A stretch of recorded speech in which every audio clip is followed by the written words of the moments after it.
Sebagai umat Hindu, kita mengenal dengan adanya catur purusa artha, yang merupakan 4 tujuan hidup kita sebagai umat Hindu, atau 4 pilar yang bisa kita implementasikan dalam kehidupan kita sehari-hari untuk mencapai tujuan utama kita.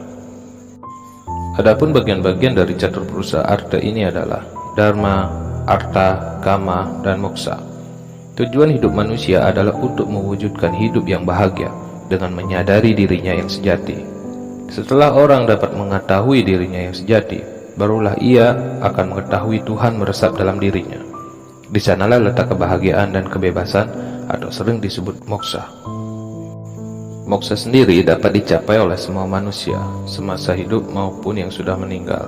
Nah, kali ini saya ingin membahas tentang pencapaian moksa atau kebahagiaan dan kebebasan yang dapat dicapai oleh manusia sepanjang hidupnya. Perlu digarisbawahi bahwa moksa di sini adalah kebahagiaan dan kebebasan. Tidak bisa dipungkiri bahwa kita itu melakukan segala sesuatunya agar kita merasa bahagia. Mungkin kamu bisa katakan saya salah dalam hal ini, bahwa tujuan hidup kalian bukan itu. Tapi ini bukan hanya sekedar pendapat semata, tapi berdasarkan kenyataan. Ketika kalian ingin membuat orang tua kalian bangga secara sadar atau tidak sadar, itu akan membuat kalian bahagia. Ketika kalian ingin membangun rumah yang bagus untuk keluarga kalian, itu akan membuatmu bahagia, secara sadar ataupun tidak sadar. Ketika kalian ingin membuktikan bahwa kalian mampu menjadi orang yang terpandang, itu akan membuatmu bahagia, secara sadar atau tidak sadar. Tidak ada yang salah dengan hal tersebut. Itu adalah naluri alamiah kita sebagai manusia. Jadi, tahapan-tahapan yang harus ditempuh untuk mencapai kebahagiaan adalah catur purusa artha tadi. Kita tidak perlu memikirkan konsep moksa yang terlalu jauh. Cukup kita pikirkan dulu dalam kehidupan kita sekarang ini. Kebahagiaan kita di dunia ini atau jiwan mukti. Jiwan mukti adalah salah satu tingkatan moksa yang dapat kita peroleh semasa kita hidup. Seperti yang disebutkan tadi, bagian dari catur purusa artha adalah dharma, artha, kama, dan moksa. Dalam mencapai suatu tujuan, kita tentu harus fokus terhadap tujuan utama, yaitu kebahagiaan. Perlu digarisbawahi, kebahagiaan. Jadi dalam konsep catur purusa artha, kebahagiaan tersebut bisa dicapai dengan menjalankan dharma atau kebaikan, artha atau harta materi, kama keinginan, dan kita akan mencapai moksa atau kebahagiaan dan kebebasan. Dengan berbuat baik, kamu akan mendapatkan kebahagiaan. Dengan hanya memiliki harta, kamu juga mungkin akan mendapatkan kebahagiaan. Mungkin ya, dan juga mungkin tidak. Dan juga dengan mengisi keinginanmu juga akan mendapatkan kebahagiaan. Itu juga mungkin. Kenapa saya katakan mungkin? Mari kita kembali ke urutan catur purusa artha. Urutan yang pertama adalah dharma, kebaikan. Itulah pondasi dari konsep kebahagiaan. Jadi walaupun memiliki harta dan dapat memenuhi keinginan kita sebagai manusia, belum tentu juga akan membuat kita bahagia. Karena ya pondasi dharma kita yang mungkin kurang kuat. Contohnya ya simpel aja.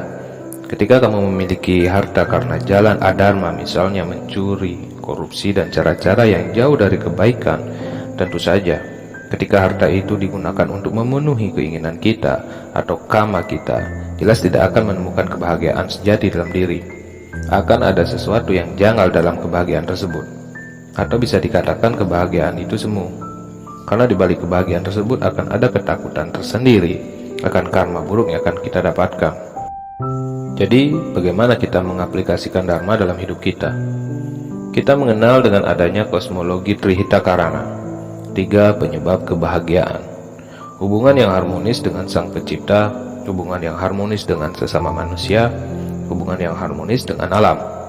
Ajaran ini bisa kita terapkan di segala aspek dalam kehidupan beragama, sosial maupun budaya. Jika kita bisa menyelaraskan ketiga hal itu, sudah pasti kita sebagai umat manusia akan menemukan kebahagiaan. Di sini kita bisa lihat, dengan menjalankan fondasinya saja, kita sudah mendapatkan kebahagiaan. Lalu kita masuk ke aspek artha atau materi. Segala sesuatu dalam hidup ini tentu memerlukan uang. Tapi bukan berarti kita harus melakukan segalanya untuk mendapatkannya. Walaupun memiliki sedikit harta, akan tetapi jika kita mendapatkannya dengan jalan yang baik dan benar, hal tersebut akan menimbulkan kebahagiaan yang luar biasa.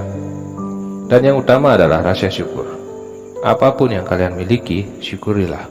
Karena dengan bersyukur, kalian akan dijauhi dari rasa iri, dengki, dan keserakahan yang tentu saja akan menyiksa diri kalian. Ketika kalian diselimuti oleh perasaan tersebut, yang akan menjauhkan kalian dari kebahagiaan. Lalu, kama.